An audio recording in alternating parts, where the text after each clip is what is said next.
Good morning and Jai Hind, my dear students. Welcome all of you here in our SST class. So what we have to discuss today? First, in our previous classes what we have discussed? We have discussed about the organization of the production. We have discussed about the Palampur village. Okay, and today we are going to discuss that how the people of the village of Palampur farm their land. Okay, do farming.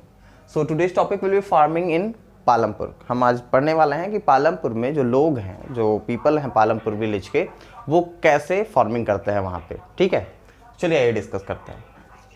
First of all, land is fixed. Okay, the first point is that land is fixed in Palampur. As you know that the village is very small. Okay, village is very small and there are few big houses, and in the corner of the village there are small houses, and after that the rest part is available for the farming. Okay, suppose that this part is available for farming. So the people of Palampur village use all these free space for farming. ये जितना भी free space है ये पूरा का पूरा farming के लिए यूज करते हैं. लेकिन फिर भी वहाँ का जो स्पेस है, जो लैंड एरिया है फॉर फार्मिंग, वो इनफ नहीं है. Okay, for the people of Palampur. तो क्या करना है उनको? देखिए, पहले कुछ फैक्टर्स पढ़ लेते हैं, जो कुछ पॉइंट्स पढ़ लेते हैं जो पालमपुर विलेज से रिलेटेड है. That 75% of the people involve in farming. Okay, कि पालमपुर विलेज में 75% पीपल जो है वो फार्मिंग में इन्वॉल्व हैं. दैट मीन्स वो फार्मिंग करते हैं, वो दूसरे ऑक्यूपेशन में इन्वॉल्व नहीं है. 75% of the population of the village. Suppose that अगर विलेज की पॉपुलेशन 100 है, यानी अगर पीपल वहाँ पे 100 हैं, तो 75% means 75 people of the village. Okay, तो 75 पीपल जो होते हैं विलेज के, वो किस में इन्वॉल्व हैं? वो फार्मिंग में इन्वॉल्व है, वो फार्मिंग करते हैं as their occupation. Next, as I have told already that there is limited land. Okay, so look, this is clear. Involved in farming, there is limited space. कि space क्या है वहाँ पे? बहुत लिमिटेड है, ज़्यादा नहीं है. जितना भी स्पेस है पूरा उन्होंने यूज कर लिया है. ठीक है. And the last point is, no this look, since 1960, okay, since 1960 there has been no expansion in land area. So what about before 1960? Before 1960 पहले से क्या था कि इस विलेज में पहले तो सारे का सारा लैंड यूज होता है किस चीज़ के लिए? फार्मिंग के लिए. और कुछ लैंड ऐसा था जिसे हम बंजर कहते हैं, जो which is not fertile. Okay, बंजर लैंड, जो बंजर भूमि हिंदी में कहा जाता है, एंड इंग्लिश में we can say that non fertile land, जहाँ पे कभी भी कोई क्रॉप ग्रो नहीं हो सकता. तो ऐसे भी लैंड को क्या किया उन्होंने? फर्टाइल बना दिया. उसे बार बार फ्लग करके उसमें different type of fertilizers use करके उस लैंड को भी उन्होंने फर्टाइल बना दिया. और 1960 तक पालमपुर विलेज का पूरा जो एरिया था, जो बचा हुआ एरिया था, जहाँ पे घर नहीं थे, जहाँ पे रोड नहीं थे, ठीक है, जहाँ पे दूसरे काम नहीं होते थे, जो फ्री लैंड था, सभी को पालमपुर विलेज के लोगों ने यूज कर लिया किस चीज़ के लिए? फार्मिंग करने के लिए. And since 1960 there has been no expansion in land area. और 1960 से लेकर अभी तक पालमपुर विलेज में कोई भी एक्सपेंशन नहीं हुआ था लैंड एरिया. मतलब लैंड एरिया जितना था उतना ही आज भी है, उसमें कोई भी इंक्रीज नहीं हुआ है. ठीक है, जैसा का तैसा बना हुआ है. Last, farmers use all the free land in village. Okay, so this we have discuss. That means overall what is the conclusion? That the people of village Palampur, 70% of the people of the village Palampur, busy, you can say busy in farming. Okay, वो involved है किसमें? farming में involved है. And they use mostly all the space, okay, which is in the village Palampur, which is occupied by the farmers for farming. The next is, since 1960 there has been no expansion in the land area. All the area which is used by the farmers. Fine. Okay. So ये तो था हमारा land is fixed, कि land हमारा पालमपुर में fixed कैसे है. I hope अब आप लोग समझ गए होंगे कि पालमपुर एक छोटा सा विलेज है, उसमें जो भी लैंड एरिया है वो सब यूज हो चुका है. ठीक है, वहां पे अब बिल्कुल भी एरिया नहीं है. तो इससे क्वेश्चन निकल के आता है that, let me write here, इससे क्वेश्चन निकल के आता है that how can we increase the land for farming. कि फार्मिंग के लिए हम लैंड कैसे इंक्रीज कर सकते हैं. ठीक है, तो लैंड कैसे इंक्रीज करेंगे भाई फार्मिंग के लिए? तो आज के टाइम में जैसा आप जानते हो कि हर जगह बहुत ही ज़्यादा घर बन चुके हैं, फैक्ट्रीज बन चुकी हैं, कंपनियां बन चुकी हैं, different type of organizations are there working there. तो लैंड मिलना तो बहुत मुश्किल है, लैंड नहीं मिल पा रहा है। लेकिन लैंड नहीं मिल रहा है तो क्या हम फार्मिंग को इंक्रीज नहीं कर सकते? हम फार्मिंग को इंक्रीज कर सकते हैं। कैसे कर सकते हैं? तो देखिए, पालमपुर के लोगों ने कुछ मेथड्स अप्लाई किए जिसके हेल्प से वो बहुत ज़्यादा अपने फार्मिंग को इंक्रीज कर पाए, और वो मेथड्स क्या हैं वो डिस्कस करना है। But before discussing that method we have to discuss few points which are here. Look, first of all we have to discuss the units of measure land, कि land को कैसे measure करते हैं, and the second thing will be the yield. तो पहले yield discuss करते हैं, this will be easier to understand. Look, what is yield? Yield is measured as crop grown on a piece of land during a single session. अब इसका क्या मतलब है? देखिए, सपोज करिए कि हमारे पास एक छोटी सी जमीन है। Okay, look, suppose that this is my field. ये मेरा एक छोटा सा प्लॉट है जहाँ पे मैं फार्मिंग करता हूँ। ओके, तो मान लीजिए कि अभी मैंने यहाँ पे पोटैटोज़ की फार्मिंग शुरू कर दी। पोटैटोज़ मैंने पूरे फील्ड में लगा दिया। ठीक है, अब ये पोटैटोज़ क्या होंगे? ग्रो होंगे। ग्रो होने के बाद सपोज करिए कि इस छोटे से एरिया से मुझे 1000 kg पोटैटोज मिले। ओके, इस एरिया से मुझे 1000 kg पोटैटोज मिले। तो एक टाइम में इस फील्ड से मुझे कितना मिला? एक टाइम में मुझे इस फील्ड से मिला 1 kg potatoes. So we can say that 1 kg is the yield of this field.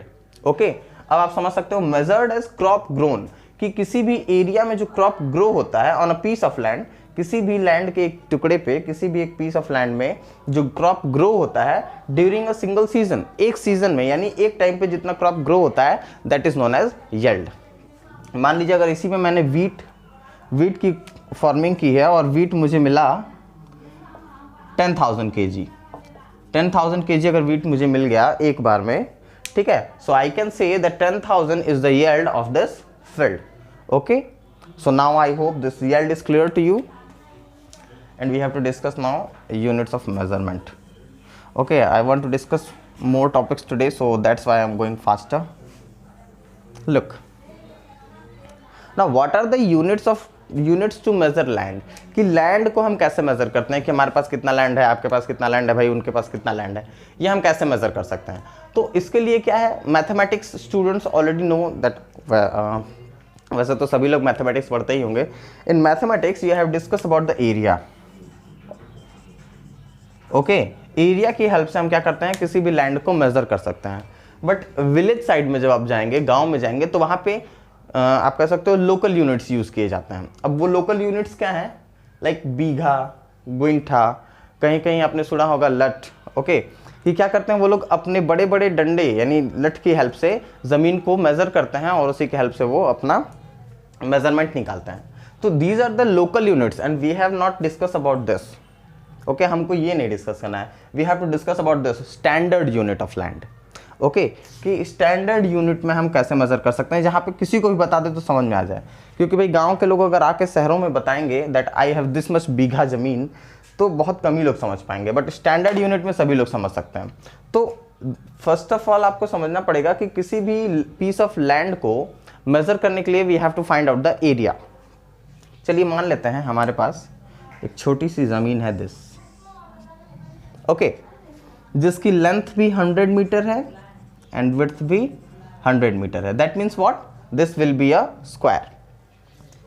तो let's find out the area of this plot. When we go to find out the area of this plot for finding this is a square, so we know that the side square will be the area of any square. So let's square the side. So when we square this, you get 100 multiplied by 100 and the result will be 10,000. Yes, 10,000, and this is meter, so we can write here meter square. So look, this is 10,000 meter square area of this plot. And this 10,000 meter square is known as 1 hectare. Okay, this is known as 1 hectare. So 1 hectare means what? When 1 hectare means 10,000 metre square area is known as 1 hectare. और उसको बहुत आसानी से आप समझ सकते हैं कि अगर आपका प्लॉट की लेंथ भी 100 मीटर है और विड्थ भी 100 मीटर है, then that area is known as 1 hectare. इसके अलावा आप चाहो तो आप इसको ऐसे भी कर सकते हो, if the length is 1000 metre and the width is 10 metre, then also the area will be known as 1 hectare, because when we find the area of this rectangle, now this is now rectangle, so 1000 multiplied by 10 will again be 10,000. So simply you can say that 10,000 meter square is known as 1 hectare. Okay, so I hope this 1 hectare is also clear to you now. Yield is clear. The production of crop, okay, on a fixed piece of land in a single session is known as what? That is known as yield. And look, units of measurement, this we have discussed, and now we have to discuss the another one.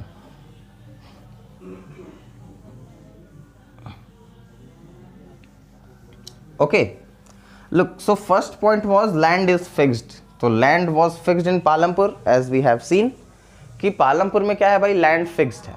Okay, तो वहाँ के लोग अपने crops को, अपने farming को increase करने के लिए क्या करते हैं? Now we have to discuss that. And second point will be, okay, let me write this and then I will start it again. Okay, so look guys, the first point was land is fixed, and we have discussed that how the village of the Palampur, the people of the village of Palampur use all the fields to grow crops.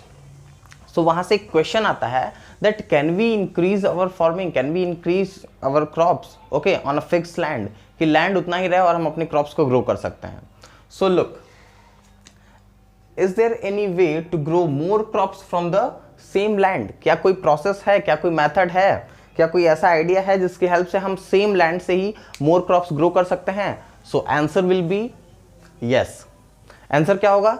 Yes होगा, क्योंकि yes there are few methods, when we follow them we can grow more crops from the same land. Okay, answer हमारा yes होगा, क्योंकि बहुत सारे methods हैं जिनकी help से हम अपने क्रॉप्स को ग्रो कर सकते हैं in a more amount, okay, in a large amount on from the same piece of land, कि उसी पीस ऑफ लैंड से हम ज़्यादा क्रॉप्स ग्रो कर सकते हैं। तो कैसे कर सकते हैं? So there are two important methods. First of all multiple cropping and second is modern farming method. So we have to discuss about that, this what is multiple cropping and what is modern farming method. So what is multiple cropping? So let me tell you the definition. Multiple cropping is what? कि जब कभी भी हम same piece of land पे क्या करते हैं, कभी भी उसको खाली नहीं छोड़ते हैं। ओके, डिफरेंट डिफरेंट सीजन्स में हम डिफरेंट डिफरेंट क्रॉप्स ग्रो कर लेते हैं। लाइक पालमपुर विलेज के लोग क्या कर रहे थे, इन रेनी सीजन, वो रेनिंग सीजन में ज्वार एंड बाजरा ग्रो करते थे उसी पीस ऑफ लैंड पे। ओके, जिसको हम खरीफ क्रॉप्स भी कहते हैं। रेनी सीजन में क्या करते थे, वो ज्वार और बाजरा ग्रो करते थे, जिसे हम खरीफ क्रॉप्स भी कहते हैं। और ये ज्वार और बाजरा वो क्या करते थे, मोस्टली वो अपने कैटल्स को फीड करने के लिए ग्रो करते थे। Cattle means the cows, the buffaloes, the goats and the sheeps. Okay, जो स्पेशली विलेज के पीपल क्या करते हैं, रखते हैं अपने यहाँ for the different different type of productions. And then winter season, winter season में क्या करते हैं, विंटर सीजन में पालमपुर विलेज के लोग वीट ग्रो करते थे। ओके, वीट को हम रवि क्रॉप्स भी कहते हैं। All the crops which are grown in winter season are known as rabi crops. So wheat, वो वीट ग्रो करते थे, ओके, अपने उस फील्ड में। इसके अलावा अक्टूबर टू दिसंबर, अक्टूबर से दिसंबर तक वो लोग क्या करते थे, पोटैटोज ग्रो करते थे।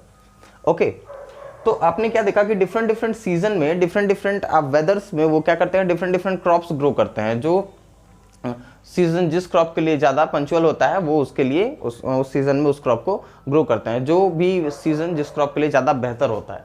ओके, तो हमने देखा कि एक ही फील्ड से, यानी कि सेम पीस ऑफ लैंड, इससे वो लोग क्या प्रोड्यूस कर रहे थे, different different type of crops produce कर रहे हैं in the different different seasons.